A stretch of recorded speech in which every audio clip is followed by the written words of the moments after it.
I'm in a loop. I'm caught in a time loop.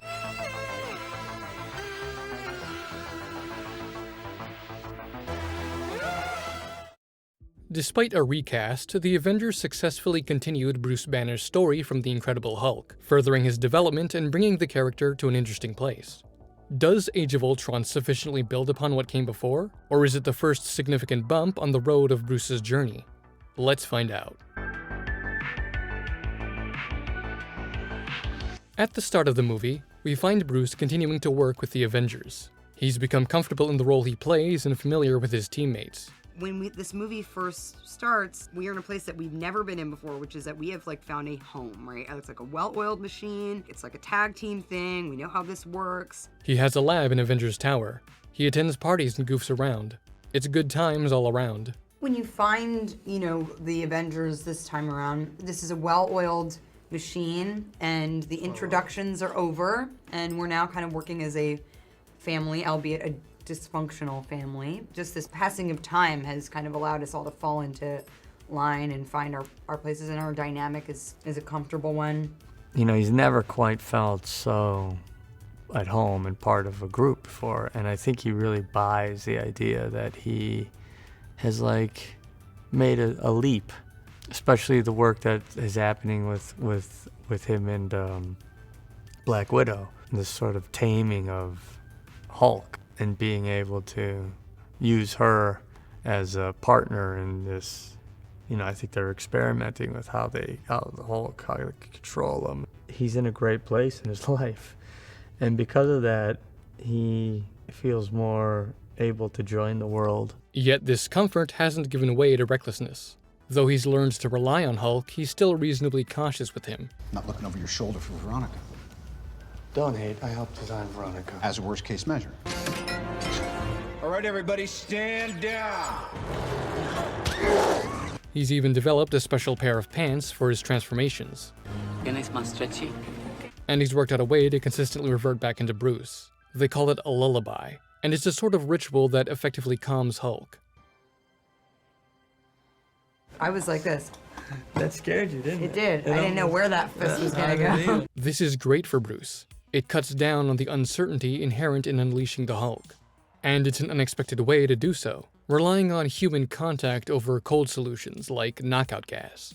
But how does it work? How does Natasha tame the beast? It's interesting that she does it with a human touch. Your every instinct is telling you not to touch the Hulk. He is also putting that out there. He doesn't want to turn back. He is not the person that you grab and give a bear hug to. It's a kind of raging person that needs somebody to kind of come behind them and remind them that they're grounded and there's somebody with them and they're present and come back to yourself. And it's sort of a therapeutic thing that she develops with Hulk. This human contact seems to cut through Hulk's anger, allowing him to calm enough to induce a transformation back into Bruce. I can't speak to the psychological truth of the ritual, but I can say it feels emotionally correct. Even I was kind of stunned by the physicality, the sensuality, and the emotion of that encounter. But how did they set this up in the first place? Maybe this was something they worked out and practiced on Bruce, with the hope that it would translate over to Hulk. That seems the safest option. Either way, it attests to Bruce's caution and intelligence, while also setting up some things I'll touch on later.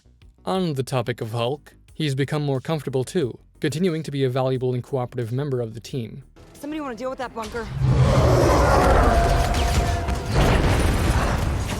Thank you.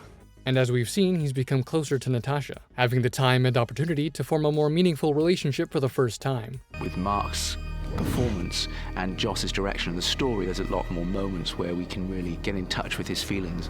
So Bruce is in a pretty good place, right? Sort of. In some ways, he's doing better. Yet there are other areas where it seems the movie's backtracked on his growth. Let me explain. Last time, there was significant growth in the Bruce-Hulk dynamic. Bruce had previously gained control of the Hulk, and then came to place more trust in him. Both Bruce and Hulk have gained friends and a place to belong after over 5 years on the run. Yet it seems Bruce's character has slid backwards. He's back to not trusting Hulk. How long before you trust me? It's not you I don't trust. He's so down on himself for even successfully using Hulk Natasha has to try cheering him up. Just wasn't expecting a code green. If you hadn't been there would have been double the casualties. And it doesn't even work that well. You know, sometimes exactly what I want to hear isn't exactly what I want to hear. What's going on? At this point in his arc, Bruce should have more control and more trust in Hulk than ever before. Yet he's somehow lost confidence. These Doritos! These Hulkitos! They make you high! What do they taste like if they are like the Hulk? Tastes like self-loathing. And this is before the big Hulk disaster in the middle of the movie. Right now, things are hunky-dory. I understand that Bruce's doubts and fears wouldn't just vanish overnight, but everything points to him improving, and we're given no reason for these renewed insecurities. In Africa, Wanda messes with his mind, showing him his greatest nightmare, causing Hulk to go fucking ballistic. What was Hulk's vision? I'm not exactly sure what Banner's dreaming right now. We looked at some point of view shots, but nothing we created did as much as just showing how bonkers the Hulk was being. It doesn't matter. What I said to the animators and to Mark was, he feels like the world is attacking him. I don't know about that. For the other Avengers, showing us their visions helped explore their characters. For example, Natasha's dream of the Red Room strongly informs how she relates to Bruce and her own internal struggles. Knowing what Hulk fears could have done a lot to further characterize him. It could be as simple as everyone attacking him. Or perhaps it's a warped version of Bruce's concerns about hurting others. This feels like a missed opportunity. From the perspective of Bruce's character, this whole sequence is just a rerun from last movie. The scepter messed with Hulk's mind and caused him to attack others, making Bruce unsure about whether he should stay and use Hulk or go back on the run. This is just an amped up version of that conflict. Bruce grapples with the same doubts and fears that have plagued him since his first transformation hospitalized Betty. While recovering at Hawkeye's house, Bruce says this. The world just saw the Hulk, the real Hulk, for the first time. You know I have to leave. Now this is regression. In previous movies, Bruce came to understand and trust in Hulk. That's seemingly all gone now. He's back to thinking Hulk is nothing but a monster that must be locked away, while he goes into hiding. We've really gone all the way back to square one. It's the thing about having power. Inevitably, you are going to destroy something. You're going to harm someone in a way that removes you from humanity. The more power you have, inevitably, the less a part of the human community you are. While it's understandable that this event would put Bruce back in a bad headspace, we're still going through the same motions yet again, and we don't even move past them by the movie's end. And I don't understand why Bruce uses the phrase, the real Hulk. He knows that this only happened because of Wanda's mind manipulation. So why is he acting like the Hulk is culpable? He didn't do this after the Hulk was influenced by the scepter. Not everything done with Bruce and Hulk is just a repeat. There are some new directions taken with these characters. That little witch is messing with your mind. You're Bruce Banner. Right. Don't mention puny Banner. This implies that Hulk has said this before. Is Hulk even capable of making this judgment? I've got a feeling that this was thrown in purely as a comic reference. Or maybe it's just a joke Tony made up and I'm thinking about it too much. Aside from that, there are other issues I have with how Bruce and Hulk are written. In The Avengers, I argued that Bruce's jokey, lighthearted attitude made sense as development for his character. He was a more confident, secure person than he was in The Incredible Hulk. That sort of humor continues here, but it's not so organic. Before, Bruce's jokes tended to be one of two things. Dry jabs at himself. What does Fury want me to do, swallow it? Or sarcastic observations. I don't think we should be focusing on Loki. That guy's brain is a bag full of cats. Here we get stuff like, You just roll over, show your belly every time somebody snarls. Only when I've created a murder bot. they've accidentally unleashed a mentally unstable AI, one capable of causing mass death, and Bruce makes a joke about it. Mild-mannered Bruce Banner makes a fucking joke about it. And there are other times where Bruce acts strangely animated and physically comedic during serious scenes. He's become more of the punchline of the joke rather than the one telling the joke. In retrospect, this was the beginning of the end. At the start of the movie, Tony wanted to mess with AI and create Ultron, a global peacekeeping initiative. Bruce is understandably uneasy about this. So you're going for artificial intelligence and you don't want to tell the team? Tony convinces him to help by speculating on the great potential of Ultron, including not needing to rely on the Hulk. What if you were sipping margaritas on a sun-drenched beach, turning brown instead of green? How about a best case? What if the world was safe? And this convinces him to help. Tony's always pushing Banner and pushing, he pushes everything past the limits. And Banner doesn't necessarily like that, but also Banner's, a renegade enough that he actually experimented on himself. They both developed this artificial intelligence together that this is a spoiler alert? Completely goes out of control. Bruce's concerns prove to be well-founded when Ultron turns into a psycho murderer with a penchant for monologuing. Later, Tony wants to mess with AI yet again by putting Jarvis into the special vibranium body Ultron made. So, obviously, Bruce tells Tony to get fucked. He's not going to help him repeat the same huge mistake that's caused such chaos. Right? Genetic coding tower's at 97%. You have got to upload that schematic in the next 3 minutes. What the fuck? Despite having every reason not to, Bruce goes along with this. We later see he isn't even confident in this decision. If we're wrong about you, if you're the monster that Ultron made you to be, what will you do? What could have possibly convinced him to go through with this a second time? We're mad scientists. We're monsters, buddy. You gotta own it. What? What kind of bullshit is that? You do realize that Bruce's entire life was utterly ruined by acting mad scientist, experimenting on himself, and becoming a monster, right? This mistake has hurt the innocent and driven him to attempt suicide. It's made him cautious to the extreme and is his deepest regret. Add on to this his dislike of creating weapons. This body was Ultron's creation, so Bruce would have no reason not to view it as a highly advanced killing machine. Why would he want to make it operational? This is entirely contradictory to his character and only occurs because the plot needs him to. What? After all you put me through, you expect me to help you just like that? Just like that? Ugh. Fine. And now I think it's time to talk about the elephant in the room. In Age of Ultron, there's a subplot about Bruce and Natasha pursuing a relationship. Very heartwarming. There's just one problem. One little thorn in this relationship's existence. One itsy-bitsy hiccup. Bruce is a two-timing hoe. A large aspect of the Incredible Hulk is Bruce's relationship with Betty. In many ways, she's the goal he's working towards. She represents home, and getting cured means not having to fear hurting her again. And she's the one that convinces Bruce that he and Hulk are the same, which allows him to stop Abomination and gain control of the monster within. They were separated at the end of that movie because Bruce went on the run again. Now, though, it appears his involvement in the Avengers has allowed him to regain normal US citizenship status. He seems to regularly work in New York as an Avenger. So where's Betty? She's not mentioned once in the entire movie. And in all the interviews I've looked through, I've only ever heard her mentioned once. And it's as a fucking joke.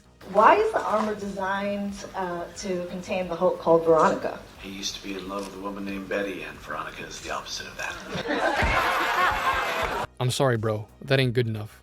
I guess this is karma for Betty's treatment of Samson. Ow! Let's set aside Bruce's infidelity and assess the Natasha-Bruce relationship as is. Many felt that it came out of left field. Their romance was a point of contention for some people. Did you see it coming from a mile away? No, of course not. I came to work and I said to Joss, I was like, is this just convenient because there were no other characters left? There was like, no what's one going left. on? Yeah, and of course Joss was like, they have to be together. It's Beauty and the Beast. But, to be fair, some apparently saw this coming. And the chemistry they had from the first scene they ever played together just felt right. Did you know before Age of Ultron that you guys were... Apparently, I knew all apparently along. Mark saw it all along. You kind of felt like we had this burning desire from Avengers 1. Yes, you did, I Mark. did know when she showed up and she found Banner in the middle of India that something was happening between those two people. I just thought Did I was you know there that? on a I knew mission. it. He knew it too. He totally knew it. Well, you know what? I guess I just... Burning desire. In the Avengers, there was a connection between the two. Natasha recruited Bruce and was exposed to most of the terror of the Hulk. Their dynamic was often contentious, yet they came to an understanding. Nothing overtly romantic, though nothing to discount the possibility.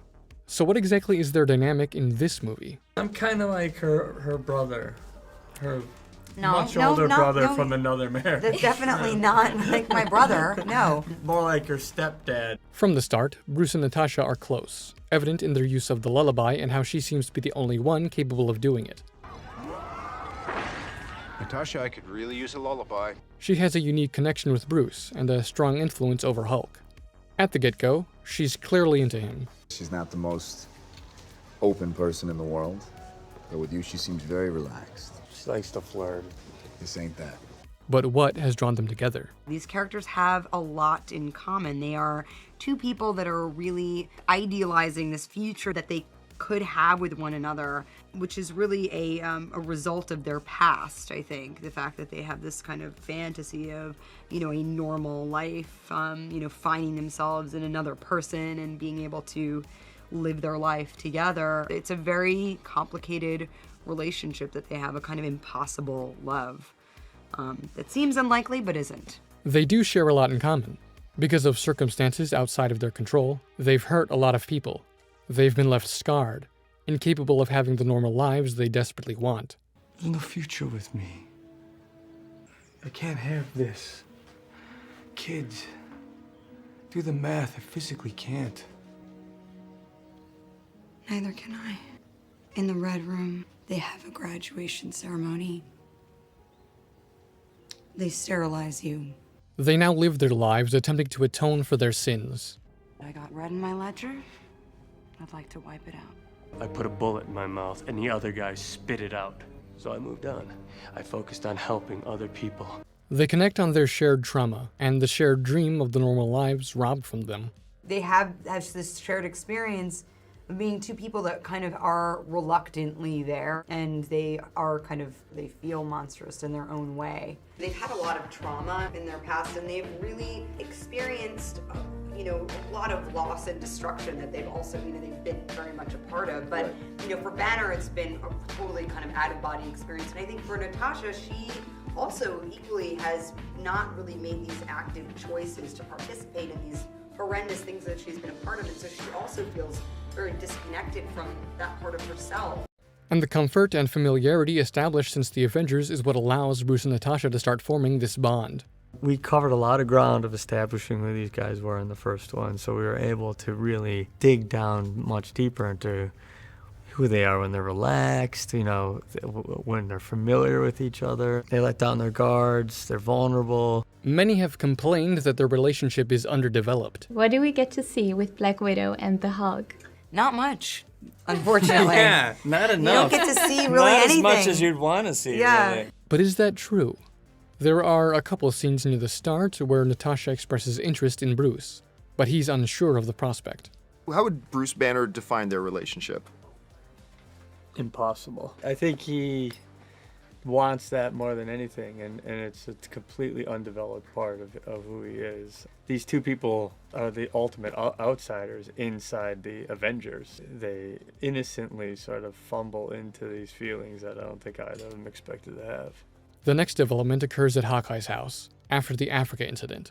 Natasha proposes they leave the team together. If running's the plan, as far as you want. But Bruce feels differently. Where in the world am I not a threat? You're not a threat to me. You sure? There's no future with me. Natasha then tells him about her experience in the Red Room, and they connect on their shared trauma. You still think you're the only monster on the team? She understands his guilt and the life he longs for. This seems enough to make Bruce reconsider. So we disappear. He sees in her a kindred spirit, someone who understands his problems and is still willing to leave everything behind to be with him. This is compelling, but I'm not sure it adequately explains why Bruce considers running off with her. Remember, Bruce wants to leave because he fears putting her in danger. This doesn't change that. If you recall, this is what happened with Betty. Bruce left her behind for fear of hurting her. This only changed 5 years after due to circumstance. In an extended version of this scene, we see further conflict in their relationship. Who smelled the worst? Barring Scarlett Johansson. Wait a minute, what? Bruce is toying with the idea of disappearing with Natasha when this exchange occurs. And they're dead. They're dead. Not to me. Not ever. This is critical in understanding Bruce's mindset. For the sake of pursuing a normal life, Natasha encourages him to leave it all behind, including the dead left in his wake. But he refuses. He will not let go of his guilt. It's like he feels it's his responsibility to carry that burden for the sake of those he's killed. This does a lot to explore Bruce's inner turmoil. He refuses to forgive himself, which is partially why he can never have a normal life, and why he turns down Natasha. It's as though he feels he doesn't deserve happiness, making his dreary circumstances partly his own making. Ironically, this is yet another trait that makes them so similar. I had this, dream. What did you dream? That I was an Avenger. That I was anything more than the assassin they made me. Without this additional exchange, we lose Bruce's explicit rejection of Natasha, leaving him on a moment of reconsideration instead. People thought it would be better to leave the question of whether they were together without answering it. The next and final scene between them is when Bruce rescues Natasha from her confinement in Ultron's base. Bruce is suddenly gung-ho about leaving like they discussed. We could help with the evacuation, but I can't be in a fight near civilians. And you've done plenty. Our fight is over. So we just disappear?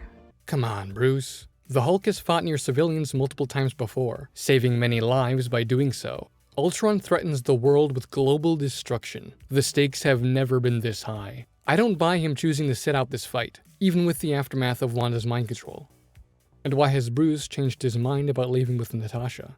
Before, he was only tentatively open to the idea. Now, he's certain about it. What changed? This is after Natasha was taken prisoner by Ultron, so maybe the fear of forever being separated from her caused him to reconsider? If so, there's no indication of this in the movie. And apparently this scene was a reshoot. We had a very different scene with the Hulk and Ultron, and it did not play. It was good, but it didn't fit. So I wrote this scene and the scene between the two of them that comes after, and we did it in reshoots. But what was the original scene? Joss Whedon is quoted as saying, "Sometimes what seems like a moment turns out to be a move. That turned out to be a move. It's a great gag, but I couldn't justify it. We were building a lot of the final battle around it, and it was killing us. Even when we were shooting, we had to stutter step everything else. And eventually in post, I convinced them we needed to jettison this concept. I knew I could write a conclusion for Bruce and Natasha that I thought would be much better storytelling, and would be a real moment. I can't help but think that the scene we got was a rushed, poor replacement of something apparently so amazing it couldn't be in the movie. Some things never change. Good Hulk stuff is always getting left on the cutting room floor. And that's basically it in terms of Bruce and Natasha's interactions. After this, Natasha forces him to Hulk out during their escape. I really hope this makes us even. And Hulk helps fight Ultron. With the benefit of hindsight. Their relationship is explored only over a few scenes, and we end in a confusing place. I'll disagree about the relationship coming out of nowhere. They have plenty in common to connect over. However, I do find its development lacking. It isn't clear why the relationship ended in the place it did, and an extra scene or two might have helped flesh this out. We end, curiously, with Bruce and Hulk making opposing decisions. Bruce accepts Natasha's offer to run off together, while Hulk deliberately chooses to leave her behind. This is the first time we get this sort of independence from Hulk. He's made a choice that is entirely outside the framework of fleeing or fighting, and it's contradictory to what Bruce desires. Why does Hulk make this decision? I think it stems from his freakout in Africa. Towards the end of that fight with Iron Man, Hulk has a moment of clarity, where he recognizes the horror he's caused. We originally shot it that he changed back to Banner. I was looking around at seeing what he'd done, but thought late in the game that it would be more effective if the Hulk himself was able to register it, and that it became stronger than whatever spell Tony had knocked out of him. Hulk experienced what it's like to Hulk out, to lose control and harm the innocent. So, for the first time, Hulk himself fears his strength and decides to leave Natasha to protect her. This is an interesting place to take these characters. We start to treat Hulk and Bruce like separate people. Everything we've seen before, from the Incredible Hulk through the Avengers, indicates that they're the same person. It wasn't clear if Hulk retained his own memories between transformations, or if he was entirely reliant on Bruce's memories to form his opinions. I suppose this answers that. Hulk has begun to have character growth independent of Bruce. But we talked about it specifically as wanting to have the Hulk play like a character in the film, not like an effect. It'll be intriguing to see where this goes and how Hulk evolves. Age of Ultron spins its wheels with Bruce's development, backtracking on his previous growth and spending much of his screen time on a poorly fleshed out romance. At the end of the movie, we get unique growth for Hulk. We haven't seen this before, and might be the start of Hulk's development into an independent character. I'm eager to see where this leads. The end of days, it's the end of everything.